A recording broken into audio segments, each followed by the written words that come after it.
네, 8.15 관중 여러분 안녕하세요. KB증권의 키맨 민재기 팀장입니다. 자, 어느덧 날씨가 쌀쌀한 9월로 이제 접어들었습니다. 9월 첫 번째 주 주간 찐시황 우리 가족 여러분들과 함께 하도록 하겠습니다. 또 일요일 밤이고요. 다음 주는 또 우리가 추석 대명절이 있죠. 그래서 이번 주 주간 찐시황 깔끔하게 또 가족 여러분들과 잘 마무리하고 다음 주도 또 준비해보는 그런 시간으로 진행해 보겠습니다. 자, 먼저 한 주 시장 이제 정리를 좀 해야 되는데요. 이 그림은 여러분들께서 우리 가족 여러분들이 많이 보셨죠. 제가 매주 여러분들께 보여드리고 있는데 요 이야기 드리기 전에 최근의 시장 분위기 좀 먼저 말씀을 드리겠습니다.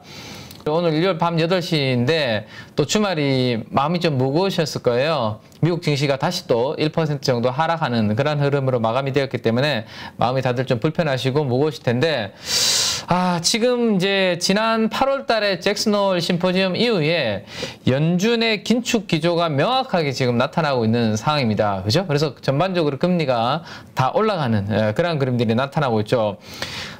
지금 이제 이 전반적인 이 분위기가 미국 쪽에서도 긴축에 대해서 이슈가 되고 있고 유럽에서도 처음으로 유럽중앙은행이 75bp 금리 인상을 할 수 있다라는 그러한 이야기가 나오면서 유럽의 물가를 잡기 위해서 금리를 가파르게 올리고 있는 부분 예상을 하고 있죠. 그래서 유럽 경기 둔화 우려도 한 몫을 하고 있습니다. 유럽 경기가 둔화될 것으로 우려가 되니까 당연히 유로화 가치가 하락을 하고요. 그 다음에 상대적으로 유로화 가치가 하락을 하니까 달러의 인덱스는 달러는 강세를 보이는 그런 기조가 계속 이어지고 있다. 그래서 다음 주도 아마 그런 요인들이 연속이 되지 않을까라는 생각을 하게 됩니다.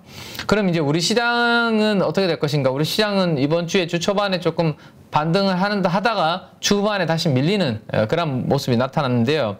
제가 지난주 주간 찐시황에도 말씀드렸던 것처럼 외국인들이 우리나라 증시를 그래도 이 고환율 상황에서도 좀 사고 있는 이유 중에 하나는 우리나라의 밸류에이션 자체가 한 9배 정도 수준에 있기 때문에 아직까지 그렇게 뭐 역사적으로 봤을 때 많이 지금 비싼 수준은 아니다. 뭐 그런 부분 때문에 글로벌 증시가 좀 흔들린다고 하더라도 밑으로 떨어질 수 있는 그런 리스크는 좀 제한적이지 않나라는 기대감을 시장에서는 좀 하는 것 같아요. 근데 만약에 이 상황이 시스템적 위기로 만약에 이게 좀 확산이 된다. 그러니까 단순하게 뭐 가격 조정이라든지 이런 분위기가 아니라 자, 예를 들어서입니다. ECB에서 금리를 많이 올려가지고요.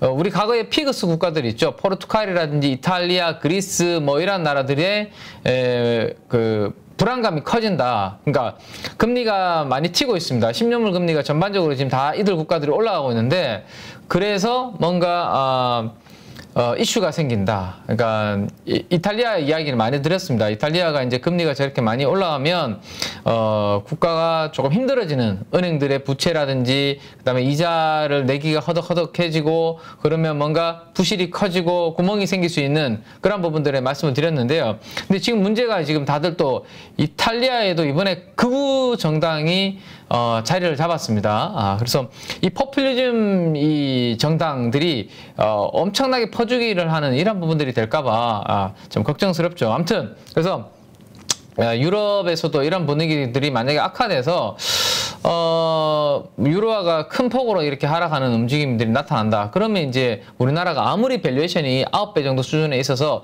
밑으로 빠질 수 있는 부분은 제한적이라고 할 수 있겠지만 언제든지 한번 출렁였다가 올 수 있는 부분들은 염두를 해두셔야 됩니다. 그래서 그 부분은 앞으로 신호가 나타날 때마다 제가 뭐 이탈리아라든지 유럽 쪽의 이슈들은 계속 업데이트를 해드릴 테니까요.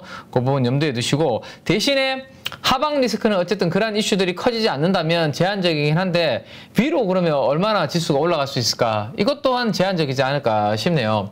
상방으로 뭔가 지수가 올라가려면 모멘텀들이 실적이 뒷받침이 돼야 되는데 지금 분위기가 고유가가 이어지고 있고요.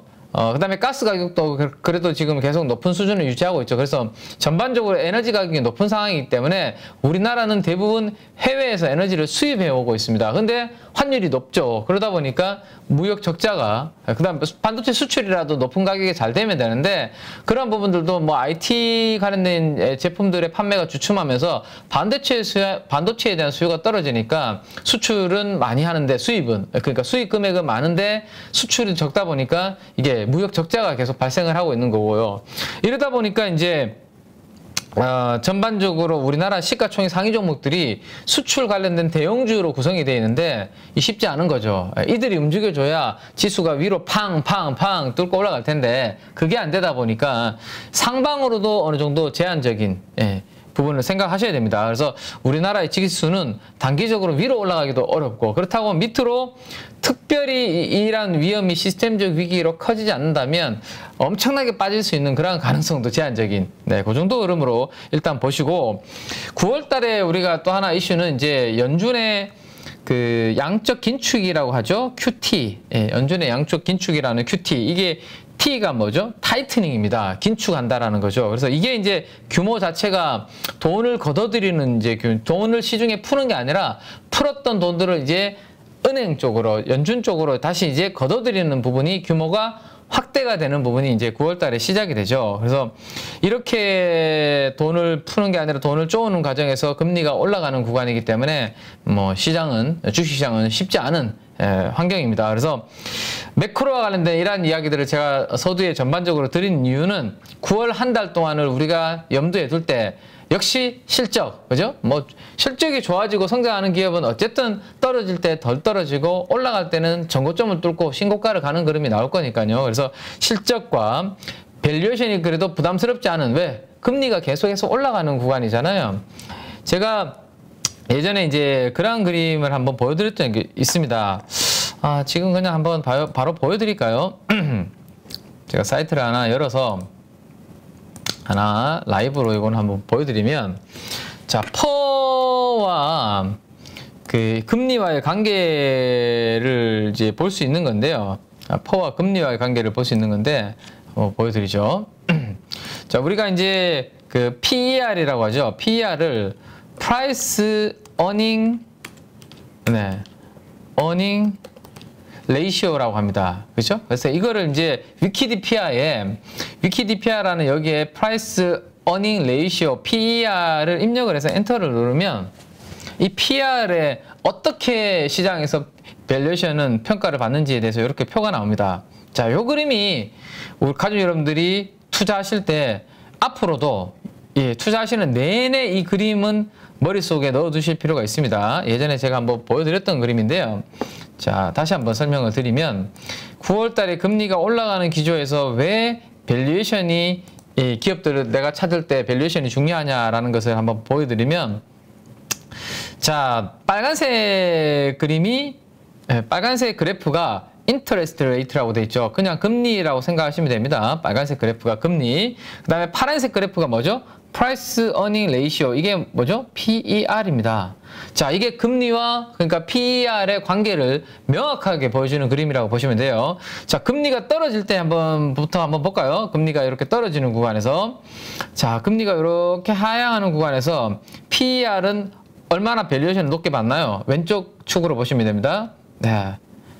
이렇게 금리가 떨어지는 구간에서는 좀 높게 형성이 됩니다. PER이 30배 정도까지. 그 다음에 여기 PER 또 떨어지는데요. 한번 볼까요? PER이 아니죠. 금리가 이렇게 하락하는 구간에 밸류에이션이, 프리미엄이 이렇게 높게 부여를 받게 됩니다. 보이죠? 자, 근데 반대로 금리가 올라가는 구간에서 시장에서 평가를, PER을 얼마나 쳐주냐라고 한번 보면, 자, 금리가 이렇게 올라가는 구간, 퍼가 뚝 떨어지죠. 그죠? 자, 금리가 이렇게 올라가는 구간, 퍼가 이렇게 뚝 떨어집니다. 자, 최근에 어떻죠? 금리가 올라가나요? 내려가나요? 금리가 지금 급격하게 지금 올라가고 있잖아요. 그러면 퍼를 높게 줄 수 있을까 없을까? 퍼를 시장에서는 높게 쳐줄 수가 없다. 간단한 예를 하나 들으면, 최근에 연 10%, 11%짜리 그 이자를 주는 그 은행에 상품이 나온 것 같아요. 깜짝 놀랐습니다, 저는. 연 11%. 자, 이거 보세요. 자, KB국민은행은 아니지만 제가 그래도 이거는 뭐 기사 팩트니까 소개를 해드리면 신한은행에서 연 11% 적금이 나왔대요. 와, 누가 이거 주식할까요? 이러면 자, 한번 보세요. 간단하게 저런 상품이 나왔을 때 주식시장한테 어떤 영향을 미치는지 설명을 드리면 연 10%, 연 11%인데 연 10%로 그냥 제가 러프하게 생각을 해보죠. 자, 연 10%짜리의 은행에서 수익을 보장을 해준다고 하면 자, 주식시장에서 내가 10%를 내려면 어떻게 됩니까? 자, 우리가 퍼를 가지고 기대 수익률을 생각해 볼 수 있거든요. 자, 퍼 10배입니다. 퍼 10배면 뭐죠? 퍼 10배는 자, 이거를 역수를 취해보면 나와요.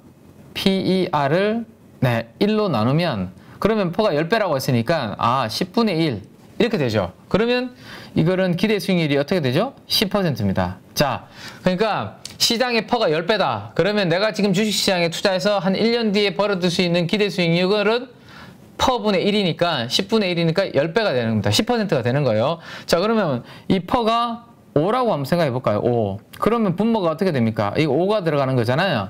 그죠? 그러면 5분의 1이니까 기대 수익률을 20%로 가져갈 수 있죠. 이렇게 되는 겁니다. 기대 수익률을 20%로 가져갈 수 있어요. 근데 자, 지금 금리가 점점 이렇게 올라가잖아요. 근데 예를 들어서 퍼가 20배인 종목이 있어요. 퍼가 20배인 종목은 기대 수익률이 어떻게 되죠? 분모에다가 20을 넣으면 20분의 1이 되는 거잖아요. 그럼 기대 수익률은 5%밖에 안 되잖아요. 자, 내가 5%를 내기 위해서 퍼가 20배나 되는 종목을 내가 살 수 있을까? 지금 시장에서 인정을 해줄 수 있을까라는 거죠. 시장이 지금 퍼가 20배예요. 근데 기대 수익률이 그러면 5%밖에 안 되는데 은행 가면 10% 주는데 주식시장에서 이 20% 밸류에이션이 편안한 밸류에이션이 될 수 있냐라는 거죠. 지금 구간이 그게 쉽지 않은 구간으로 점점 가고 있습니다. 왜? 시중 금리가 올라가고 있으니까. 시중에 금리가 올라가고 있으니까. 그래서 9월달은 금리가 계속 올라가는 구간에서 우리가 밸류에이션이 비싼 고밸류에이션의 주식을 투자해가지고는 쉽지가 않은 달이 또 9월달이 될 수 있습니다. 그래서 정리를 해보면 자, 실적과 밸류에이션이 철저하게 실적과 밸류에이션에 기반한 투자를 우리는 9월달에도 한다 정도로 생각하시고 제가 조금 뒤에 말씀드리겠지만 그래서 지금 구간에서 강달러 구간이잖아요. 그죠? 강달러 구간에서 우리가 투자해볼 만한 아이디어 하나 생각해보면 일단은 수혜를 볼 수 있는 쪽이 자동차 쪽이 될 겁니다. 강달러 쪽에서 환율이 높으니까 우리 자동차가 수출을 많이 하니까요. 자동차 쪽이 될 것이고 그 다음에 또 미국의 IRA 관련된 법안과 관련된 인플레이션 감축 법안이죠. 여기에 관련된 이제 수혜 업종, 2차 전지라든지 태양광이라든지 이런 것들이 결국에는 또 한 9월 달에도 계속해서 주도 테마 중에 하나로서 역할을 하지 않을까라는 것까지 한번 이야기를 큰 얼개를 한번 그려보고요. 자, IRA 관련된 인플레이션 감축 법안, 그 다음에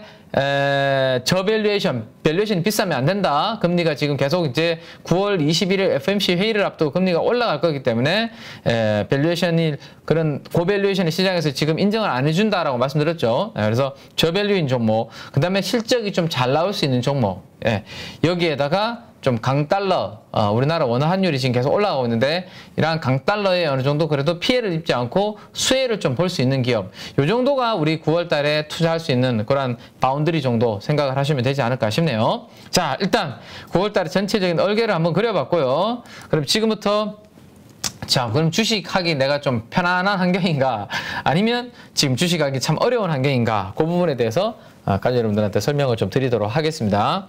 자, 매주 주간진 시황에서 제가 이 이미지와 함께 이 설명을 드리는데 지난주부터 제가 계속 조심을 좀 해야 된다라는 말씀을 드리고 있고 이번 주에도 보시면 일간 기준으로 먼저 한번 보시죠. 여기가 금요일 날 끝났습니다. 5.06으로 끝났죠. 5.06. 자, 5.06으로 끝났는데 지난 8월 26일 4.65부터 시작해서 계속해서 이렇게 올라와서 5%를 넘어섰습니다. 이 5%를 넘어섰다는 이야기는 안전한 국채 스프레드 대비해서 이렇게 위험한 채권의 스프레드가 이렇게 벌어졌다는 겁니다. 즉 부도 위험이 커지고 있다라는 이야기죠. 네. 만약에 부도 위험이 커지지 않고 시장이 안전하다. 그래서 부도 위험이 있을 수 있는 그런 채권들 쪽으로 자금이 들어간다. 그러면 이 스프레드가 이렇게 벌어지지 않고 이렇게 돼야 됩니다. 이렇게. 네, 이렇게. 네. 그러면 이 스프레드가 축소가 되는 거잖아요. 이렇게 벌어진 게 이렇게 축소가 되는 게 시장이 안정적이고 위험자산 쪽으로 돈들이 들어가고 있는 거예요. 대표적인 위험자산이 주식 쪽으로 돈이 들어올 거고. 근데 지금은 어떻다? 국채에 대비해서 위험한 채권의 스프레드가 이렇게 벌어지고 있기 때문에 돈들이 다 위험자산에서 안전자산 쪽으로 지금 이동을 하고 있는 분위기예요. 제가 그래서 이 그래프가 이렇게 우상향을 그리면 조심해야 된다라는 말씀을 드리고 있고, 이번 주 내내 그리고 8월 중순 이후로 계속 그러한 그림이 지금 나타나고 있습니다. 진행이 되고 있습니다. 다만 금요일 날 살짝 5.08에서 5.06으로 2bp 정도 살짝 하락을 하긴 했는데, 요거 가지고 우리가 지금 만족할 수는 없습니다. 적어도 다시 5% 밑으로 내려오든지 그런 시그널이 좀 나와야 될 것 같아요. 네. 자, 그 다음 일간 단위로는 금요일처럼 살짝 빠질 수도 있고 살짝 오를 수도 있습니다. 그래서 제가 좀 편안하게 추세적인 흐름을 보려면 주간 단위의 하이힐드 스프레드를 보는 게 중요하다라고 매주 강조를 드리고 있죠. 그래서 제가 주간 단위로 업데이트를 해보니까 역시 2주 연속으로 미국의 하이힐드 스프레드는 주간 단위로도 이렇게 빵 올라가고 있습니다. 자, 우리가 편안하게 주식 투자를 했던 구간은 여기죠. 7월 5일부터 하이힐드 스프레드가 8월 중순까지 주간 단위로 계속 내려오는 구간에서 주식시장이 좋았고요. 거기에서는 우리가 좀 덜 노력을 해도, 노력 안 하면 안 되겠지만, 왜? 시장이 좋으니까 웬만한 종목 사면 다 올라가는 분위기가 7월 초부터 8월 중순까지 흐름이었습니다. 이 주간 단위로 하이힐드가 내려올 때. 근데 지금은 분위기가 주간 단위로 2주 연속으로 하이힐드가 올라가는 그림이에요. 그러면 주식하기 불편한, 내가 아무리 신경 써서 노력해서 종목을 찾아도 참 좀처럼 수익 내기가 쉽지 않은, 정말 소수의 종목들만 움직이는, 상승하는 그러한 그림이 이번 주에도 많이 여러분들 느끼셨죠. 그래서 자, 이게 주간 단위로 꺾이지 않으면 다음 주에도 조금 힘겨운 그러한 그림이 될 수 있다라는 거 염두에 두고 우리는 다음 주를 준비하시는 필요가 있습니다. 그래서 하이힐드 스프레드가 대표적인 위험 지표인 하이힐드 스프레드가 안 좋은 방향으로 지금 움직이고 있다라는 거, 그래서 주식하기 참 쉽지 않은 환경이다라는 거 염두에 두시고요. 자, 그래서 이번 금요일 기준으로 제가 미국의 하이힐드 스프레드, 그 다음에 나스닥 지수의 연초 이후의 흐름을 업데이트해서 그려왔습니다. 자, 하이힐드가 이렇게 7월 초부터 꺾였을 때 나스닥 지수가 11,000에서 13,000까지 이렇게 올라왔었습니다. 그죠? 그 구간 동안 우리가 열심히 종목 이야기도 하고 또 여러분들 계좌도 조금 회복되는 그러한 그림이었죠.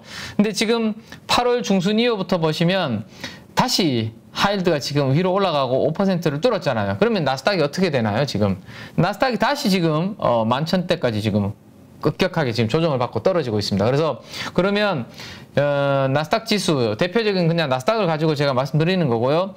미국 증시의 주식 시장이 안정을 찾고 이게 돌아서려면 적어도 하이힐드가 꺾이는 그림이 나와야 되겠죠. 이게 나와야 우리나라만, 미국이 막 꺾이고 있는데 나스닥이 폭락하고 있는데 우리나라만 갈 수는 없잖아요. 네. 그래서 저게 안정을 찾아야 우리나라가 조금 더 강하게 편안하게 주식시장이 상승할 수 있는 환경이 오니까요. 네, 그 부분 염두를 해두시기 바라고. 자, 제가 유료 데이터를 쓰고 있지만 우리 가족 여러분들도 이 HTS나 MTS나 아니면 구글에다가 이 HYG라는 것을 티커를 입력을 하면 하이힐드 채권 쪽으로 돈들이 들어오고 있는지 빠져나가고 있는지 대략적인 이 트렌드, 윤곽 정도는 잡을 수 있다라고 말씀드렸습니다. 네, 지금 보시면 7월 초부터 하이힐드 채권 쪽으로 돈들이 들어오면서 채권의 가격이 강세를 보였고요. 네, 그 다음 8월 중순 이후로 어떻게 되고 있습니까? 급격하게 이렇게 내려오고 있잖아요. 채권 쪽에서 돈들이 빠져나가고 있는 그런 그림이 만들어지고 있습니다. 그래서 요 추세가 여러분들께서 보실 때, 자, 다음 주는 우리 추석 명절입니다. 그래서 금요일 날 휴일이죠. 그래서 함께 할 수 없습니다. 그 다음 주 월요일은 되어야 가족 여러분들과 함께 할 수 있죠. 그래서 명절 쉬는 동안 이 하이힐드 쪽으로 돈들이 들어오고 있나? HTS에서 미국 시장은 열리니까요. 한번 참고하시고, 만약에 이게 양봉을 그리면서 위로 올라오는 그림이 만들어진다. 야, 그러면 이제 하이힐드 채권 쪽에 돈들이 들어와서 채권 가격이 강세를 보이네? 명절 이후에 우리나라 증시 좀 괜찮겠는데? 이런 생각을 해볼 수 있다라는 거예요. 그래서 한번 명절 금요일 날 휴일 때 가족 여러분들이 이거 직접 한번 체크를 해보시고요. 저도 다음에 한번 말씀을 드리도록 그렇게 하겠습니다. 자, 그래서 이제 13,000대 여기 부근에 있을 때 이미 다이버전스가 발생을 하고 있다. 기술적으로도 자, 하이힐드도 위험자산에서 돈이 빠져나가는 그런 큰 그림을 보여주고 있지만 이 미국 시장의 차트의 에너지도 분산되는 조짐이 나타나고 있다는 말씀을 드렸습니다. 그죠? 이렇게 주가는 올라갔는데 13,000포인트까지 나스닥이 보조지표는 하락하는 다이버전스가 만들어졌다라는 말씀 드렸고, 그 뒤로 계속 지금 주식시장 안 좋은 모습이죠. 자, 그 다음에 지난주까지의 주봉 MACD 오실레이터가 이런 그림입니다. 이 추세적으로 또 이제 에너지가 좀 꺾이는 그림이 나타나고 있습니다. 미국 증시에서 말씀을 드렸는데, 이번 주에 업데이트를 하니까 더욱더 양봉의 길이가 종가 기준으로, 금요일 기준으로 더욱더 이렇게 짧아지는 모습입니다. 에너지가 계속해서 분산되면서 안 좋아지는 그런 그림이 나타나고 있기 때문에 당분간 이 그림이 이렇게 짧아지는, 양봉의 그림이 짧아지는 그림이 나타난다. 조심해야 되겠죠. 그죠? 그러면 우리는 언제 적극적으로 이 추세를 보면서 투자를 해야 될까요? 자, 짧아지다가 양봉이 다시 길어지는 타이밍이 오거나, 아니면 이게 짧아져서 음봉으로 바뀔 텐데, 음봉으로 바뀔 수도 있습니다. 이렇게 음봉으로 바뀌다가 음봉의 길이가 이렇게 짧아지면서 뭔가 에너지가 좋아지는 분위기가 나타날 때, 그때가 여러분들이 미국 지수에 대한 ETF 투자라든지 아니면 주식 투자를 하기 좀 좋은 환경이다라고 생각하시면 됩니다. 지금은 에너지가 전반적으로 안 좋은 방향으로 추세가 움직이고 있다 정도 보시고요. 자, 지난주 주간째 시황에서 심리가 중립에서 여기는 뭐 뜨겁지도 않고 차갑지도 않은, 그러니까 탐욕스럽지도 않고 낙관적이지도 않은 중립 정도의 심리에서, 자, 공포 쪽으로 좀 움직였습니다라는 말씀을 지난주 주간째 시장에서 이 부분 말씀드렸죠. 44 정도 보여드렸는데, 자, 이번 주 금요일 기준으로는 보니까요, 41입니다. 더욱더 살짝 공포스러운 구간으로 이렇게 들어갔네요. 그죠? 그 부분 한번 참고를 해보시면 좋겠습니다. 그래서 심리가, 우리가 공포스러운 구간, 극단적인 공포, 요 구간 정도 있을 때가 참 차트는 많이 붕괴가 되고 있고, 우리가 투자하기에도 많이 불안한 그런 상황입니다. 자, 근데 그때 하이힐드가 만약에 올라가던 하이힐드가 꺾이는 그림이 나온다. 그럼 우리는 이때 좋은 타이밍을 한번 잡아볼 거니까요. 그때 한번 기다려 보시는 거 좋겠고요. 자, 지금부터 이제 시장이 이렇게 안 좋을 때 그래도 좀 공부를 좀 해둬야 되지 않겠습니까? 네, 그래서 여러분들께서 이제 우리가 2차전지 인플레이션 감축 법안 관련해서 미국의 수혜를 볼 수 있는 대표적인 업종이 이제 2차전지 정도가 될 수 있는데, 이 부분에 대해서 제가 한번 정리를 오늘 좀 해드리도록 하겠습니다. 평소에는 제가 개장 전 방송에서 너무 시간을 하나만 할애해서 할 수 없으니까 오늘은 이 부분을 좀 집중적으로 말씀을 좀 드리고 정리를 하고요. 여러분들께서 한번 공부를 더 업데이트를 해서 계속 해나가시면 좋지 않을까 싶네요. 자, 일단 IRA 법안에 대해서 다시 한번 말씀을 드리면 인플레이션 감축 법안입니다. 자, 요거 확정된 거 아니고요. 요거는 빠르면 연말, 늦어도 내년 초 정도 되면 확정이 되고 시행령이 발효가 될 것으로 생각이 됩니다. 근데 지금은 그냥 가이드라인의 초안만 나온 거지 확정된 거 아니다. 그래서 좀 바뀔 수 있다. 내용은 그 부분은 가족 여러분들이 좀 알고 계시면 좋을 것 같고요. 자, 이 IRA 법안의 핵심적인 포인트 4가지부터 말씀을 드리면, 첫 번째는 결국 이 IRA 법안의 핵심은 보조금을 어떻게 받을 수 있는지, 어떻게 해야 보조금을 내가 지원받을 수 있는지, 이 부분이 핵심이라고 보시면 됩니다. 자, 첫 번째가 최종 조립 라인이 북미 쪽에, 미국 쪽에 북미에 있어야 된다. 이게 첫 번째입니다. 최종적으로 조립하는 라인이 미국 북미에 있어야 된다. 자, 그 다음에 두 번째가 배터리에 사용되는 소재 중에서 북미에서 생산되는 것이 한 50% 정도의 비중은 돼야 된다 라는 거고, 이 비중은 매년 10%포인트씩 계속 올라가게 됩니다. 그래서 그 부분이 두 번째고요. 배터리에서 사용하는 소재의 비중이 북미에서 생산돼야 된다. 자, 세 번째가 이게 가장 좀 중요하고 좀 머리 아픈 부분입니다. 핵심 광물 있잖아요. 핵심 광물. 지금 그림에서 보시는 것처럼 배터리를 만드는 데 들어가는 여러 가지 소재들 있죠. 광물 소재, 구리, 리튬, 니켈, 코발트 뭐 다양하게 있습니다. 이러한 소재들은 비중이 북미라든지 아니면 FTA 국가에서 40% 정도를 언제부터? 2023년부터 조달해야 된다라는 내용입니다. 자, 요거도 매년 10%포인트씩 계속 올라간다라고 보시면 되고요. 그러면 핵심 광물이 뭔데? 핵심 광물은 6종류를 코멘트를 했어요. 니켈, 코발트, 망간, 이게 우리 양극재를 만드는 주요 소재죠. 니켈, 코발트, 망간, 그 다음에 알루미늄, 리튬, 흑연, 요 6개가 주요 핵심 광물이고, 근데 구리는 거기에서 빠져있다라고 보시면 됩니다. 네. 자, 이 6개 종류의 광물은 반드시 미국과 FTA를 체결한 국가에서 채굴된 것을 사용해야 된다. 그 내용입니다. 자, 미국과 FTA를 체결한 국가는 누가 있을까요? 호주, 칠레, 한국, 일본, 캐나다. 어라? 생각보다 몇 개 없네요. 그죠? 한 5개 국가 정도. 네. 자, 그러면 여기에서 잘 보시면 제가 인도네시아에 왜 요 표시를 해뒀을까요? 인도네시아에. 니켈을, 우리 양극재를 만드는 때 하이 니켈, 니켈 비중을 많이 올리는 걸 우리 하이 니켈이라고 하잖아요. 그죠? 니켈은 대부분 어디에서 가져오나요? 인도네시아에서 우리가 가지고 옵니다. 근데 미국과 FTA를 인도네시아가 안 맺었어요. 그러면 인도네시아에서 우리나라가 니켈을 가장 많이 가져오는데, 이 니켈을 인도네시아에서 앞으로 가지고 오게 되면 보조금을 받을 수 있다, 없다? 못 받는다. 이게 이제 지금 중요한 부분이죠. 그래서 그러면 니켈을 필리핀이라든지 아니면 캐나다 같은 이란 쪽으로 생산 기지를 이전을 해야 되는, 시프트를 해야 되는 이러한 이슈가 앞으로 생기게 된다라는 겁니다. 근데 이거 제가 확정된 거 아니라고 말씀드렸죠. 지금 우리나라의 고위 관료들이 미국으로 가서 이 관련된 부분을 풀려고 노력을 하고 있습니다. 자동차도 우리가 지금 당장은 아니지만 우리 미국의 자동차 지금 생산 라인 건립하려고 하잖아. 그럼 우리한테는 조금 유연하게 해줘야 되는 거 아니야? 그도 인도네시아에서 우리 니켈 많이 가져오는데 인도네시아도 주요 핵심 광물 가져올 수 있는 국가, 보조금 받을 수 있는 국가로 좀 넣어줘야 되는 거 아니야? 뭐 이런 볼멘 소리들을 막 치고받고 하다 보면 조금 달라질 수 있는 거죠. 예.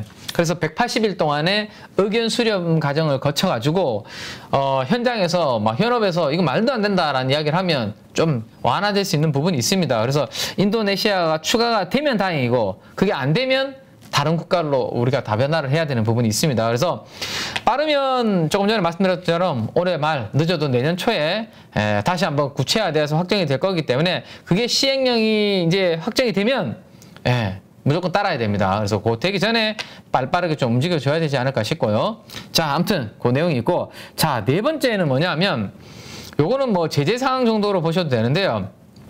2025년부터요. 2025년 1월 1일부터 우려국가는 뭐예요? 미국 입장에서 우려국가는 뭐 러시아, 중국이죠, 뭐. 그죠? 그 딱 두 국가로부터 조달된 어떠한 소재, 부품, 광물을 사용하면 안 된다라는 것이 4번입니다. 그래서 이 2차 전지 밸류체인에서 러시아와 중국은 배제를 하겠다라는 것이 미국의 기본적인 생각이다라고 보시면 될 것 같습니다. 아시겠죠? 네. 그래서 IRA 법안의 목적은 뭐예요? 중국의 자원 무기화를 견제하려고 하는 것이 가장 뚜렷하게 보이죠. 왜? 중국이 본인들만 가지고 있는 자원들이 있다라면 그 자원을 무기화하려고 하는 언제든지 생각을 할 수 있잖아요. 무서운 생각을 할 수 있잖아요. 그거를 미국이 사전에 지금 막고 싶은 거예요. 막으려고 하는 거고. 그럼 중국이 과연 뭘 무기화를 할 수 있을까를 이 그림에서 여러분들이 생각해 보시면 됩니다. 과연 중국이 뭘 가지고 무기화를 해서 태클을 걸까? 자, 중국이 무기화할 수 있는 것은 두 가지라고 생각하시면 됩니다. 자, 정년이라는 게 있고요. 정년. 정년이라는 것은 우리가 해외 강산에서 원강을 캐오는데 그 원강은 그대로 쓸 수가 없죠. 그 원강을 잘 분해를 해서 불순물을 제거해서 고순도의 니켈, 그 다음에 코발트, 그 다음에 리튬, 이런 것들을 뽑아내는 과정을 정년이라고 합니다. 정년. 그 다음 정년과 광물 중에서도 흑연을 중국에서 무기화할 가능성이 높다. 왜? 다른 거는 중국 외에도 많이 있거든요. 자, 그림을 한번 보시면 좋을 것 같아요. 네. 자, 광석에서 우리가 해외 강산에서 광석을 채굴해서 그대로 쓸 수 있는 게 아니죠. 재련 과정을 거쳐야 됩니다. 그래서 정년을 한번 해야 양극 업체들이 쓸 수 있는 양극의 원료로 가공해서 쓸 수가 있다. 라는 거예요. 그래서 품위 높은 광석을 잘 구분해서 재련된 광물에 섞인 불순물을 제거하는 이러한 과정이 필요한데, 그래서 광석과 재련은 하나의 세트로 붙어 있다라고 보시면 됩니다. 왜? 인도네시아가 제가 니켈 광산이 많다라고 말씀드렸죠. 그래서 니켈 원광이 많은 곳에 그 재련 공장도 붙어 있죠. 예. 그 바로 붙어 있으니까 바로바로 빨리빨리 할 수 있는 거잖아요. 그죠? 그래서 문제는 인도네시아에서 이 재련이라든지 이런 부분을 하면 되는데, 대부분의 이 보시면 이 광물들은 재련 정령 공정이 어디에서 이루어진다? 중국에서 와서 해야 된다라는 거죠. 중국까지 와서 해야 된다. 구리, 리튬, 니켈, 코발트 뭐 이런 부분들에 대한 정령 공정이 재련된 광물에 섞인 불순물을 제거하는 그 정년을 중국에서 가지고 와서 중국에서 한다라는 거죠. 자, 중국은 그 앞에 있는 니켈을 건드릴 수는 없어요. 본인들이 니켈을 우리보다 다 인도네시아나 이런 쪽에서 많이 나니까. 근데 그 뒤에 하는 정령 공정은 우리나라에 와서 내가 가서 해야 되는 부분이니까 이거를 무기할 수 있다라는 거죠. 예. 그래서 만약에 여기에 중국이 태클을 딱 걸어버리면, 니켈이라든지 이런 뭐 코발트, 리튬 같은 이런 광물들에 대한 유통이 안 되니까 전 세계 물량의 정년의 70%를 중국이 가지고 있는데, 전 세계 물량의 70% 정도가 중국에서 정년이 지금 보시면 다 이루어지고 있는데, 이걸 무기화할 수 있는 1번이라고 보시면 될 것 같아요. 아시겠죠? 그래서 정년 공정, 이거 중국이 대부분 하고 있기 때문에 이거를 미국으로 가지고 미국에서 생산 기지를 만들고 싶어 하는 게 미국의 하나 목표. 왜? 이 부분을 무기화해버리면 완전히 셧다운 돼버리잖아요. 그죠? 여기 하나가 있고, 자, 그 다음에 정년을 하나 무기화할 수 있다라고 말씀드렸고, 정년 시설을.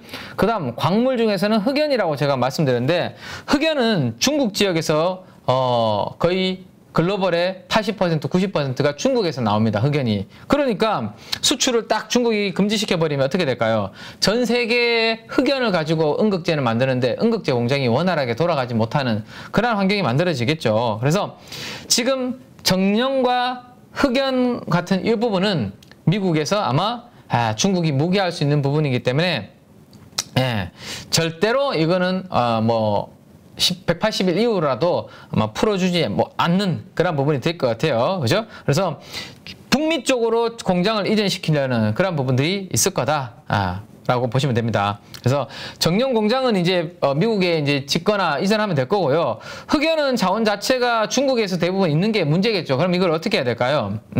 10% 정도가 주로 탄자니아와 같은 아프리카 정도에서 주로 매장량이 있습니다. 그래서 흑연을 가지고 오는 소싱처를 바꿔야 되겠죠. 그래서 그런 부분들을 좀 다변화해야 되지 않을까 싶고, 그래서 이제 포스코 케미칼 같은 기업들은 흑연을 가지고 오는 소싱처를 중국에서 아프리카, 탄자니아 같은 쪽으로 다변화하고 있는 움직임이 이미 만들어지고 있습니다. 그게 아마 기사를 여러분들 조회해 보시면 다 나와요. 그래서 정령과 흑연이 제일 큰 문제다라는 거 생각을 해 보시면 되겠습니다. 자, 그러면 이 정령 공정을 미국에서 갖추게 되면 누가 수혜를 볼 수 있다라고 제가 말씀을 드렸었죠. 이미 전구체 관련된 사업을 지금 미국에서 하려고 하는 고려아연, 포스코 케미칼, 그 다음에 에코프로 머티리얼즈, 에코프로의 자회사인데 에코프로 머티리얼즈는 잘 기억을 해 두셔야 되는 게 상장을 지금 준비를 하고 있습니다. 기업 신규 IPO를 준비하고 있습니다. 그래서 만약에 이 부분들이 이슈가 돼서 계속 수혜로 부각이 되면 전구체 업체 중에서 에코프로 머티리얼즈도 에코프로 BM의 자회사, 계열사거든요. 에코프로 그룹에. 그래서 추후에 나중에 또 그쪽을 우리가 공부해야 되는 이슈가 있을 거예요. 그래서 이들은 다 공장을 미국에다 이제 지어야 됩니다. 그 전구체라는 게 결국에는 정년이거든요. 그래서 미국으로 들어오는 광물들의 좀 톨게이트 역할을 이들 기업들이 해주지 않을까. 그러니까 우리나라 배터리 셀 업체들을 위해서 이 방금 말씀드렸던 회사들이 공장을 짓는 게 아니라 일본의 업체들도 미국에다 배터리 셀 공장을 지을 수 있는데 미국 내 전구체 업체들을 통해서 가야지만 보조금을 받을 수 있잖아요. 그렇죠? 그래서 정년 업체들은 말 그대로 톨게이트 역할을 할 거기 때문에 수혜를 좀 볼 수 있다. 라는 거 생각을 하셔야 됩니다. 다음 여기 리튬이 있는데 리튬 인강공하는 회사들도 지금 많이 이슈가 되고 있죠. 데보 마그네틱, 그 다음에 미래나노 같은 이런 기업들이 수혜를 또 볼 수 있습니다. 네. 그래서 리튬에 대해서도 마찬가지로 뭐 미국으로 들어가는 이 톨게이트 역할을 수행하면서 좀 수혜를 볼 수 있는 부분이 있어요. 그래서 정년이 미국으로 들어가는 데 있어서 이들 업체들이 아마 뭐 단기는 아니고요. 이게 지금 장기적인 그림입니다. 장기. 예. 2025년 정도를 앞으로 우리가 크게 내다본다면, 근데 이미 주가는 지금 반영해서 최근에 포스코 케미칼, 고려아연 뭐 이런 기업들 많이 올라왔죠. 그래서 좀 수혜를 볼 거다라는 거 장기적인 관점으로 보시면 될 것 같습니다. 자, 그러면 이제 뭐 우리가 그럼 조심해야 될 피해는 없나?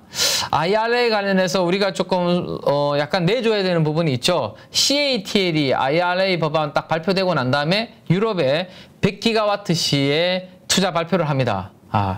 이 100기가와트시는 작년에 LG 에너지 솔루션이 글로벌 캐파 정도가 그 정도 되는데 아주 큰 규모예요. 그래서 소재 업체들은 그래서 이제 수혜를 볼 수 있는데 배터리 셀 업체들은 미국만 봤을 때는 우리가 다 먹을 수 있겠지만 유럽 쪽, 글로벌 쪽으로 봤을 때는 미국을 우리가 먹는 만큼 유럽은 좀 중국 쪽으로 아마 CATL 같은 이런 쪽으로 좀 토해내야 되는 그런 상황이 될 수 있다. 왜? 유럽은 미국이 아니니까요. 경쟁이 또 중국하고 우리가 엄청나게 치열하게 붙겠죠. 그래서 글로벌 MS를 봤을 때 국내 배터리 셀 업체들이 유럽에서 뭐 크게 수혜를 계속 볼 수 있을 거다. 이 부분은 조금 제한적일 수 있으니까 앞으로 계속 체크를 좀 해나가야 되는 그런 부분이 될 것 같아요. 그래서 길게 봤을 때는 이 IRA 법안과 관련해서는 셀보다는 소재 쪽이 더 큰 수혜가 좀 될 수 있다라는 거 한번 생각해 보시면 되고, 연말 연초에 가이드라인이 구체적으로 나오면 그때 한번 디테일하게 정리를 좀 해드리도록 그렇게 하겠습니다. 근데 나오더라도 제가 방금 말씀드렸던 이 부분은 중국이 무기화할 수 있는 부분은 거의 풀어주지 않을 가능성이 높기 때문에 아마도 전구체와 이런 부분들은 계속 생각을 좀 하시면 되겠습니다. 자, 그 다음에 이제 제가 2차전지 관련 종목들에 대해서 쭉 한번 몇 가지들 정리를 쭉 해드리도록 하겠습니다. 잘 한번 참고를 해보시죠. 자, 먼저 첫 번째로 최근에 주가 움직임이 좋았던 종목들 이유들 정리를 한번 내고 그 알고는 여러분들 있으면 좋잖아요. 그죠? 지금 사실하는 게 아니라 왜 이런 종목들이 시장 대비해서 이렇게 아웃퍼폼을 하고 있는지를 알고 있으면 나중에 뭐 시장에 뭔가 위기가 생겨서 주가가 많이 빠졌을 때 그거는 좋은 포인트가 있으니까 빠졌을 때가 내가 기회로 활용해 볼 수 있겠구나 라는 생각을 할 수 있는데 그 내용을 모르면 우리가 알 수가 없잖아요. 그죠? 그래서 2차전지 종목들에 대해서 주요 종목들에 대해서 하나씩 제가 투자 포인트 오늘은 정리를 좀 해드리도록 하겠습니다. 먼저 율초나학입니다. 율초나학의 그래프 한번 보시죠. 와, 이거 뭐 7월달 초부터 시장 반등할 때 꾸준하게 올라온 그림이 나타나고 있죠. 이 회사는 뭐 하는 회사죠? 2차전지 배터리를 만들 때 들어가는 파우치입니다. 파우치 소재. 이 파우치인데 이 파우치는 우리가 얼마나 심각하냐면 주로 대부분 다 일본에서 수입을 해옵니다.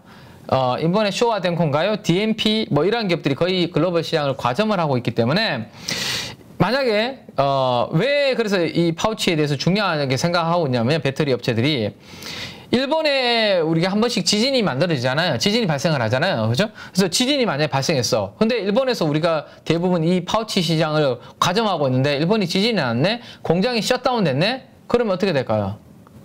일본한테 파우치를 받아오다가 그게 끊겨버리니까 배터리가 생산이 안 되는 거죠. 공장이 다 셧다운이 되는 겁니다. LG 에너지 솔루션, SK온 이런 기업들은 주로 이 일본한테 이 파우치를 가지고 오는데 전 세계 공장이 멈춰야 되는 거죠. LG엔솔과 SK온 같은 경우. 그래서 상당히 위험하다. 그래서 LG 쪽과 SK 쪽과 제가 이렇게 대화를 해보면 공급망, 배터리 밸류체인과 관련해서 공급망 관리를 하는 데서 가장 위험도가 높은 품목이 뭐예요? 라고 이렇게 질문하면 우리 파우치 필름, 파우치라고 이야기를 합니다. 그러면 이거를 바꿔서 이야기하면 지금은 다 일본에서 우리가 일본산을 의존하고 있는데 이거를 빨리 국산화를 시켜야 되겠구나 라는 생각을 많이 하고 있다라는 거죠. 배터리 셀 업체들이. 그래서 그걸 누구와 함께 하고 있냐? 바로 율촌화학과 그 부분을 함께 하고 있다라는 거라 보시면 됩니다. 그래서 율촌화학의 주가가 이렇게 움직이는 거예요. 그럼 원래 율촌화학은 뭐 하는 기업이에요? 율촌화학은 여러분들 자, 지금 보시면 농심 자, 원래 율촌화학은 사업 부분을 보시면 네, 지금 여기 보이시죠? 라면 봉지들 여러분들 제가 좀 키워드릴까요? 네. 율촌화학이 원래 하고 있던 하고 있던 부분은 포장하는 거를 자랑합니다. 포장. 네. 포장 중에서도 뭐예요?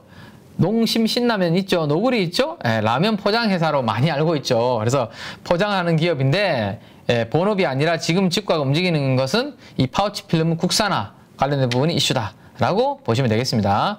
자, 그 다음에 캠트로스라는 종목이 있습니다. 캠트로스. 캠트로스. 자, 이번 주 목요일과 금요일 날 주가가 조금 조정을 받았네요. 캠트로스. 두 종목 보시죠. 자, 캠트로스도 주가 잘 가다가 조정을 받았는데 이 기업은 아직까지 크게 많이 오른 건 없어요. 그렇잖아요. 지금 주가 보시기에 아직까지 크게 많이 오른 건 없는데 이 기업의 핵심은 양극재 바인드라는 것을 이 기업이 하고 있습니다. 이 바인드라는 게 뭐냐면 양극재가 있잖아요. 양극재를 우리가 알루미늄 박에다가 이렇게 갖다 붙이는 약간 싹싹 발라서 붙이는 그 본드 같은 역할을 하고 있다라고 보시면 돼요. 이 바인드라는 것은. 그래서 이 양극재 바인더도 조금 전에 말씀드렸던 파우치 소재처럼 주로 해외에서 우리가 다 가지고 옵니다. 주로 누가 가지고 있죠? 프랑스, 벨기에, 그다음에 일본, 이러한 국가들이 이 양극재 바인더를 주로 많이 생산을 하고 있고 가점화를 하고 있습니다. 그럼 마찬가지죠? 예.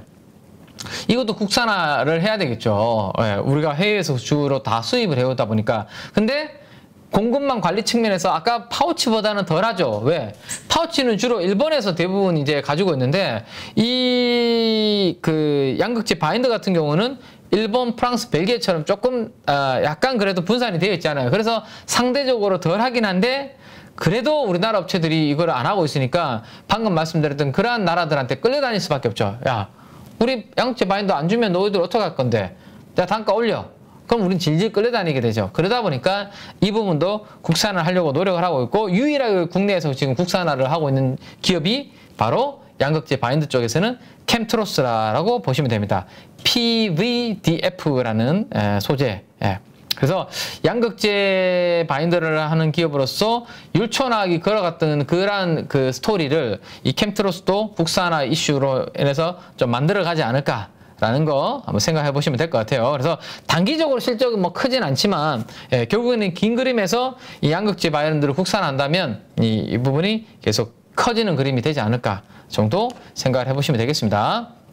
자, 작은 기업 두 가지 먼저 말씀을 드렸고요. 자, 그 다음 LG 에너지 솔루션 한번 말씀 드려볼까요? 네, LG 에너지 솔루션.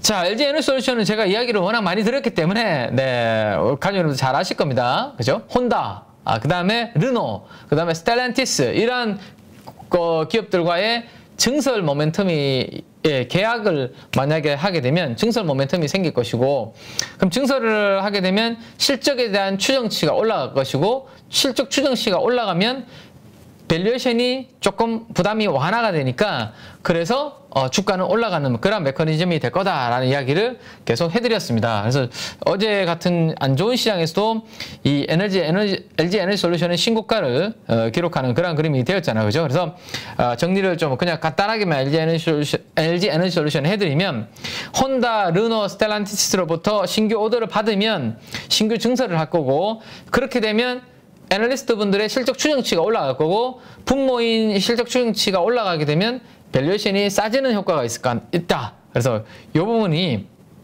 좋고 이제 2025년도까지는 많은 분들이 반영을 하고 있지만 2026년도를 보면 아직까지는 거기에는 반영이 안 돼 있습니다. 그래서 2026년도에 신규 캐파가 늘어날 수 있는 부분들을 염두에 두면 SDI보다 훨씬 성장의 모멘텀이 크다. 그 관점으로 제가 말씀을 드렸습니다. 그래서 CATL과 지금 밸류에이션이 거의 붙어 있기 때문에 펀드 매니저분들이 살짝 꺼리는 부분이 있지만 이러한 증설 모멘텀이 계속 발생하게 되면 밸류에이션 부담이 조금 완화될 수 있으니까 배터리 셀 중에서는 그래도 LG 에너지솔루션을 긍정적으로 좀 보셔야 되지 않을까라는 그런 말씀을 드렸습니다. 그 다음 방금은 제가 혼다, 르노, 스텔란티스를 말씀드렸고 혼다 이슈는 이미 나왔죠? 그걸로 인해서 신고가 같습니다.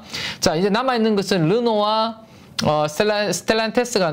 스텔란티스가 남았는데 그거 외에 테슬라도 지금 보니까 중국에 대한 의존도가 LG 에너지솔루션이 너무 크니까 야 중국 외에서 우리 테슬라를 대응할 수 있는 것들 공장을 짓는 게 좋겠어 라고 자꾸 LG 쪽으로 지금 던지고 있다고 합니다. 그러면 이것 또한 LG가 테슬라의 의견을 반영해서 그렇게 하게 되면 또 하나의 증설 모멘텀도 있는 거죠. 그죠? 그래서 그 부분도 새롭게 들어올 수 있는 이슈가 있다 정도 한번 참고를 하시고요. 그러면 삼성 SDI는 왜 안 되는데?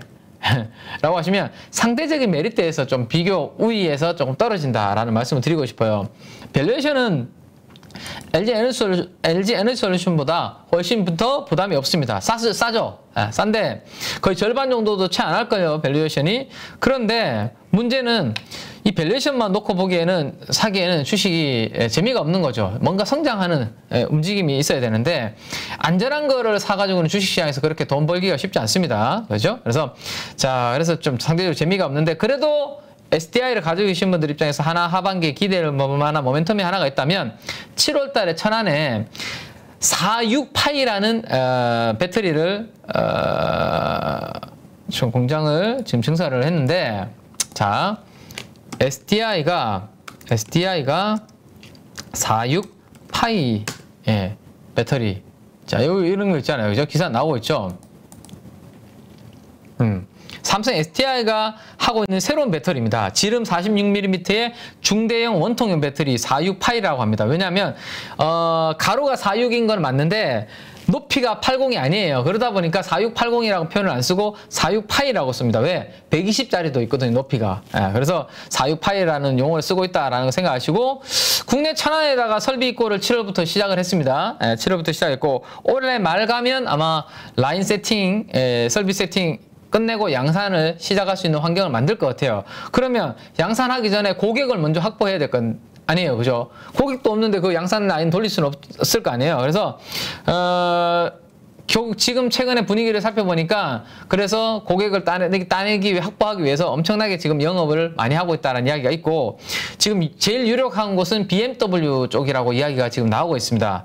그 다음 뭐 벤츠, 폭스바겐 쪽도 샘플 제출하면서 뭐 그런 영업을 하고 있다라는 이야기를 제가 업데이트를 했는데 올해 안에 최소 한 곳 정도 BMW가 유력할 거 없고요. 한 곳 정도 만약에 받는다면 SDI도 그때는 주가가 한 번쯤 튀어오를 수 있는 부분이 있습니다. 다만 밸류에이션이 싸지만 성장의 상대적인 그 모멘텀으로 봤을 때 실적의 개선 폭이라든지 이런 부분 봤을 때 LG 에너지솔루션이 더욱더 매력적이다. 그래서 3분기 실적 간단하게 업데이트를 좀 해드릴까요? 3분기 실적만 보더라도 LG 엔솔은 3분기 영업이익이 2분기 대비해서 거의 2배, 100% 상향 조정이 될 가능성이 있는데 SDI는 2분기 대비해서 3분기 영업이익이 한 15%, 20% 정도밖에 좋아지는 성장률이 나오지 않습니다. 그래서 그것만 놓고 봐도 실적 개선 폭이 LG 에너지솔루션이 단기적으로 놓고 봐도 더 크죠. 그래서 배터리 셀은 그쪽으로 보시는 게 좋겠다라는 이야기를 해드리는 거예요. 자, 이제 제가 시간이 별로 안 남았기 때문에 짧게 몇 가지 더 말씀드리고 마무리할게요. 자, 대주전자재료. 대주전자재료는 자, 주가가 최근에 시장 흔들려도 잘 버티는 그런 모습입니다. 자, 이 포인트는 뭐죠? 실리콘의 앞으로 활용도에 대해서 생각해 보시라고 말씀드렸습니다. 양극재, 전액, 분리막, 음극재 여러 가지 있지만 음극재에 첨가하는 이 실리콘만의 특징이 있다라고 말씀드렸죠. 왜? 앞으로 지금 당장은 음극재 전체 비율의 실리콘의 3% 정도만 첨가를 하고 있는데 내년 4분기가 되면 어떻게 된다? 8%의 비중을 투여하게 된다. 그럼 극단적으로 지금 배터리 생산하는 물량이 그대로 이어진다고 하더라도 들어가는 첨가 비율 자체가 늘어나기 때문에 이거는 숫자가 증가하는 부분이 생긴다라는 거죠. 배터리 수요가 아예 안 늘어난다고 가정하더라도 매출은 3배 가깝게 늘어나게 돼 있는 그러한 그림입니다. 이 스토리를 잘 기억을 하시면 좋습니다. 그래서 2차 전지 소재 중에서도 매출의 성장 그로스가 가장 내년도 가면 잘 나올 수 있는 기업이 대주전자재료고 이미 그 부분을 시장에서는 어느 정도 공부하면서 알기 시작했기 때문에 주가가 저렇게 드라마틱하게 7월 초부터 하이드 스프레드 꺾이는 구간부터 꾸준하게 지금 올라오는 거예요. 예. 아시겠죠? 그래서 성장이 가장 가파르게 나올 수 있는 소재가 실리콘이다. 근데 실리콘을 우리가 투자하려면 시장에서 딱 봤을 때 누구죠? 대주전자 재료. 요걸 떠올릴 수밖에 없죠. 그래서 그 부분을 염두에 두시면 됩니다. 그래서 캐파도, 그래서 공장 캐파 설비 투자도 계속 늘어날 거고요. 그 다음에 시장에 생각하고 있는 것은 2026년도까지 지금 한 2만 톤, 2026년도까지 2만 톤 정도 생각하고 있는데 지금 분위기가 최근에 시화공단 땅 산 거 감안하니까 한 3만 톤까지 캐파가 늘어날 수 있을 거다.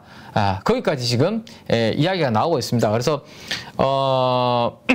2만 톤까지는 시장에서 공유가 되었지만 향후에 8만 톤까지 4배 정도 상향 조정될 수 있다. 땅 산 거 생각하면. 그래서 이 부분들이 어느 정도 고객 확보되고 이야기 주고받는 게 시장에서 어느 정도 이야기가 나오면 충분히 반영하면서 주가는 업사이드가 있을 수 있다. 라는 겁니다. 그래서 그 부분 염두에 두시고 올해 당장 매출액이 실리콘 쪽에 매출액이 300억 밖에 안 되지만 내년도 600억 그 다음에 내년도 왜 슬로우한대요? 라고 하시면 내년도 4분기부터 8% 비율로 첨가가 된다라고 말씀드렸죠. 그러면 내년도 4분기 이후에 폭발적인 매출이 나올 거예요, 실리콘. 그래서 2024년에 3천억, 그리고 2025년에 6천억. 근데 이 확정된 것 정도만 이 정도고 다른 이야기가 더 붙어버리면 더 큰 규모의 실리콘 매출이 나올 거예요. 그래서 이 부분을 잘 생각을 하셔서 또 실리콘 음극재 쪽으로 대주전자재료 관심이 계속 시장이 하락할 때 공부해야 되는 쪽이 이쪽이다라는 거. 그 다음에 어플리케이션이 또 확장이 돼요. 2차 전지 전기차 쪽이 아니라 아이폰 이제 14가 나왔는데 이번에 16이 이제 나올 텐데요. 2년 뒤에 아이폰 16에 들어갈 때 애플이 실리콘을 적용하는 것을 검토하고 있고 그 부분을 하고 있습니다. 그래서 대주전자 재료가 될지 안 될지는 모르지만 어쨌든 어플리케이션이 이렇게 확장이 되면 스마트폰 쪽으로 물론 그 규모 자체가 전기차 한 대가 스마트폰 4,000개가 맞먹습니다. 그러면 훨씬 더 전기차 규모가 크죠. 하지만 전기차뿐만 아니라 스마트폰 쪽으로도 이게 실리콘 음극재가 확산이 되거나 확대가 되는구나. 뭐 이걸 시장에서 반영을 하면 또 한 번의 이제 밸류에이션 리레이팅 프리미엄을 줄 수 있는 부분이 될 수 있으니까 그 부분도 참고하시면 되겠습니다. 자, 그 다음에 이제 에코프로 BM. 에코프로 BM 양극재 1위 회사인데 주춤하고 있죠? 에코프로 BM. 네. 자, 이 회사의 주가가 주춤하는 이유는 딱 한 가지입니다. 양극재의 이 ASP 평균 판매 단가가 인하될 수 있다라는 부분. 근데 지금 양극재 그러니까 평균 판매 단가가 빠지면 실적이 피크 찍었네 이런 생각을 시장에서 할 수 있기 때문에 지금 대주전자재료와 다르게 LG 에너지솔루션과 다르게 주가가 좀 내려오는 그런 그림이잖아요. 그죠? 자, 3분기까지는 이 판매 단가가 조금 올라가긴 하는데 4분기부터 판가 인하가 되는 그 부분은 이미 시장에서 반영을 하고 있고 내년도 1분기까지 계속 좀 빠질 것 같아요. 그 부분이 지금 주가가 좀 슬로우할 수밖에 없는 그런 마진이 감소할 거다. 라는 우려감이 반영이 되고 있다. 그래서 단기적으로 투자자들이 당연히 관망을 하니까 주가가 움직임이 없는 거예요. 그래서 조금 투자에 저는 후순위 정도로 생각을 하고 있습니다. 자, 근데 에코프로 BM 쪽에서도 신규 증설 모멘텀이 나올 게 SDI, SK온 쪽으로 주력으로 하고 있는데 혹시라도 신규 캐파 뭐 다른 거를 확보를 한다면 그러면 주가 뭐 반응을 할 수 있겠죠. 그죠? 그래서 연말 정도에 가면 27년도와 28년도 정도의 캐파에 대해서 가이드라인을 뭐 청사진을 제시를 할 것 같아요. 그죠? 근데 그때 생각했던 것보다 훨씬 더 다른 뭐 고객사라든지 이러한 이슈가 생기면 뭐 주가가 움직일 수 있는 요인이 되겠죠. 근데 그 전까지는 단기적으로는 조금 슬로우하지 않을까라는 생각 가져봅니다. 그 부분 있고요. 자, 그 다음 동아기업 정도 한번 볼까요? 자, 동아기업이 실적이 제일 문제였죠. 동아기업은. 그래서 양극재를 제외하면 나머지 뭐 관련된 소재들은 다 별로 안 좋았는데 전액도 조금 그랬습니다. 결국에 이 회사가 이제 좀 좋아지려면 실적이 어느 정도 회복이 돼야 되는데 1분기 적자였고요. 2분기 소폭 흑자 전환했고 3분기에는 한 5% 정도 마진을 좀 만들어내지 않을까라는 게 시장의 지금 컨센서스입니다. 예, 4분기 정도 가면 한 8에서 9% 정도의 영업이익률 정도를 기대하고 있어요. 그래서 전액이 조금 수익성이 좀 정상화되고 있는 그런 구간인데, 문제는 예산은 건설업종을 가지고 있습니다. 전방이, 그죠? 목재 같은 이런 가격들이 하락을 하면 조금 부담을 가질 수 있는 부분이 있죠. 그래서 그런 부분들이 부담이 되면 동아 기업을 살 게 아니라 동아 일렉트릭이나 아니면 동아 일렉트로라이트나 엔캠을 사야 되는데, 동아 일렉은 뭐 장외에 있고 엔캠은 조금 부담스러워 하시는 분들이 있어요. 그래서 그 부분이 있는데, 밸류에이션이 뭐 부담스러운 수준이 아니라서 다운사이드 리스크는 제한적이긴 하지만 앞에 제가 말씀드렸던 그러한 기업들보다는 좀 메리트가 좀 떨어지는 그런 부분이 되지 않을까, 뭐 그런 생각 정도 해보게 됩니다. 네, 그 정도 한번 마무리를 해드리면 되지 않을까 싶네요. 자, 가족 여러분들, 일단 여기 정도까지 한번 말씀을 좀 드리고요. 오늘은 그래서 제가 2차 전지 관련해서 쭉 한번 시간을 내서 정리를 한번 해드렸으니까, 관심 있으신 분들은 추가적으로 더 업데이트를 해서, 뭐 오늘 말씀 안 드렸던 기업들을 제가 정리해 놓은 게 있는데, 뭐 일진 머티리얼즈라든지 포스코 케미칼, SKIET 뭐 이런 종목들, LG화학도 있고요. 그 다음에 뭐 LNF, 뭐 기타 이런 또 코멘트 시간 관계상 못 드린 종목들은 제가 또 다음 주 개장 전 방송에서 또 시간 되는 대로 설명을 드리도록 그렇게 할게요. 자, 그 다음에 한 주간에 제가 기관 사모펀드 외국인 일주일 동안의 매수 강도 기준으로 주요 종목들, 그 다음에 다음 주에 주요 경제 지표 일정들, 그다음에 중요 뭐 행사들까지 표를 넣어놓은 게 있으니까 요거 가족 여러분들이 한번 참고해 보시고요. 자, 일단은 제가 드리는 신호를 잘 기다리시면서 좀 차분하게 보수적으로 현금 비중을 일부 좀 잘 확보해낸 상태에서 다음 주도 우리 잘 대응하도록 그렇게 하겠습니다. 자, 가족 여러분들, 일요일 밤이 늦었습니다. 내일을 위해서 이제 주무셔야 되죠. 꿀잠 주무시고요. 저는 내일 개장 전 방송에서 다시 인사를 드리도록 하겠습니다. 네, 지금까지 KB증권 키맨 민재기 부장이었습니다. 감사합니다. 약 4억을 투자해서 한 1억 정도 수익이 나고, 주식 선물로 해서 한 1억 정도 수익이 난 계좌입니다. 그래서 저 20년 노하우를 벤치마킹 하는 것이 고수익하는 길이라 저는 생각하고 있습니다. 네, 이번에 8.15 캠퍼스에서 정말 특별한 교육 프로그램을 준비했습니다. 많은 분들이 고민하시죠. 어디에서 사야 되는지, 그리고 얼마에 팔아야 되는지, 이것을 몰라서 참 많은 돈을 잃는 경우들이 있습니다. 그리고 좋다고 생각해서 샀는데 결국 그 자리가 물리는 경우도 있고요. 그래서 우리 영상에서도 여러 번 소개해드렸던 공매도의 고수시죠. 물론 공매도뿐만이 아니라 일반 매수와 관련된 투자자로서도 상당한 수익을 얻고 계시는 분인데요. 그래서 이번에 김용옥 저자님과 함께 우리 많은 개인 투자자들이 실력을 높이고 어떤 시장 환경에서도 돈을 벌 수 있는 전천후 투자자가 될 수 있는 그러한 기회를 준비했습니다. 안녕하세요, 대표님. 네, 안녕하세요. 잠깐 말씀드렸지만 시장이 상승을 하든 그 다음에 하락을 하든 어느 쪽으로든 돈을 벌 수 있는 기술, 기법이라는 거. 네, 이거가 상당히 우리 개인 투자자들에게는 매력적인 포인트가 아닐까 생각이 돼서 이번에 정말 삼고초려해서 모셨는데요. 최근에 성적이 어떠신지 여쭤봐도 될까요? 저는 전업 투자자이기 때문에 그냥 월 단위로 손실 난 달이 거의 없다시피 합니다. 그래서 꾸준하게 수익을 내고 있습니다. 최근에 제가 공매도에 대해서 주간 동화하고 대담을 했는데, 거기에 그 계좌 인정을 하라 해서 제가 계좌 인정을 한 계좌가 2개가 있습니다. 그것을 자료로 첨부하겠습니다. 자, 여기 계좌 보면 하나는 CFD 계좌 약 4억을 투자해서 한 1억 정도 수익이 나고, 주식 선물로 해서 한 1억 정도 수익이 난 계좌입니다. 아, 네. 그럼 2월 달에만 2억 정도의 수익을 올리셨다. 예, 대표적으로 이제 공매도 자리를 잘 잡으면은 그렇게 수익이 난다는 것을 제가 보여준 거죠. 그래서 정말 시장이 떨어지거나 혹은 상승하거나 양쪽에서 이제 돈을 벌 수 있는 그런 기법을 가지고 계시기 때문에 상당히 특별하다. 저도 그렇게 생각이 되는데요. 공매도와 일반적인 우리 주식 투자, 이 양쪽을 다 같이 하는 투자를 하고 계시는 건가요? 지금 현재도? 예, 저는 지금 매수와 매도, 공매도를 다 반반 정도 합니다. 손흥민 축구 선수가 축구를 잘하는 이유가 왼발, 오른발 사용하기 때문에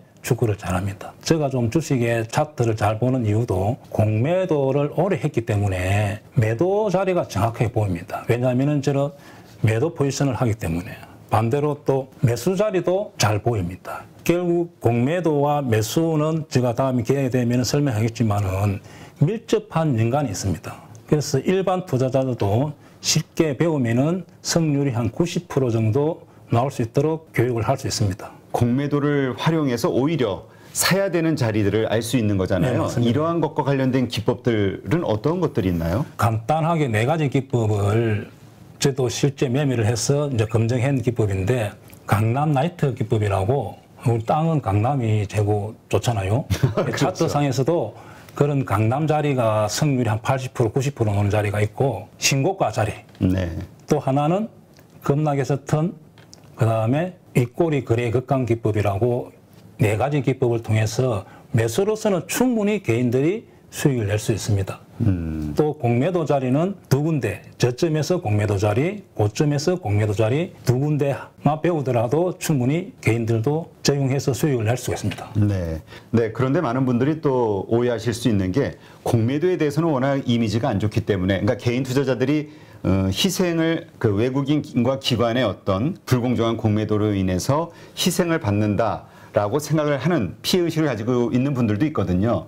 그러나 이 공매도에 대해서 명확하게 이해를 하고 있다면 공매도를 쳐서 돈을 버는 것도 가능하지만 공매도 치는 자리를 피할 수 있는 안목이 생길 수도 있는 거겠죠? 제가 이제 공매도를 안 하더라도, 공매도 치는 자리를 알기만 하더라도 개인들이 매수를 실수 안 하기 때문에 계좌의 수익에 큰 도움이 됩니다. 네. 모든 주식 거래를 코스피 300, 그다음에 코스닥 200, 소위 우량주 중심으로만 한다라고 말씀하셨거든요. 거기에는 뭐 어떤 특별한 이유가 있을까요?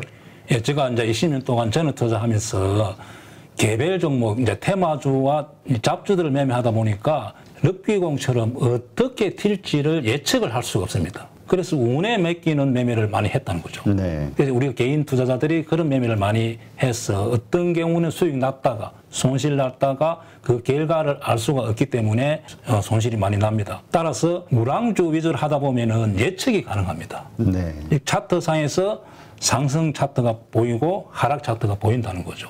그래서 코스피 300, 코스닥 200, 즉 500 종목 이내에서만 주로 매매를 하기도 하고 교본에 교육할 예정입니다. 수강생들이 등록을 하게 되면 VOD 강의를 들으면서 그 다음에 월 2회 우리 저자님과 실시간 소통을 하면서 배워나가게 되는데, 그 기간 몇 개월 정도 배우면은 우리가 그래도 이 교육 과정을 마무리하게 될까요?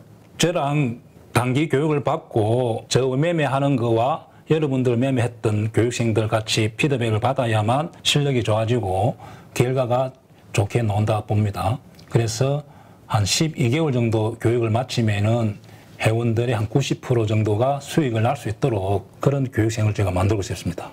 이 영상을 통해서 우리 8.15 캠퍼스에서 진행하는 김용옥 저자님의 투자 기법을 배우려고 관심을 가지신 분들, 이런 분들에게 마지막으로 한 말씀 하신다면 어떤 말씀이 있을까요? 자, 주식을 어렵게 배우려고 하지 마시고 고수의 기법을 벤처마킹하는 것이 시간과 경제적으로 전략이 됩니다. 그래서 저 20년 노하우를 벤치마킹하는 것이 고수에 가는 길이라 저는 생각하고 있습니다.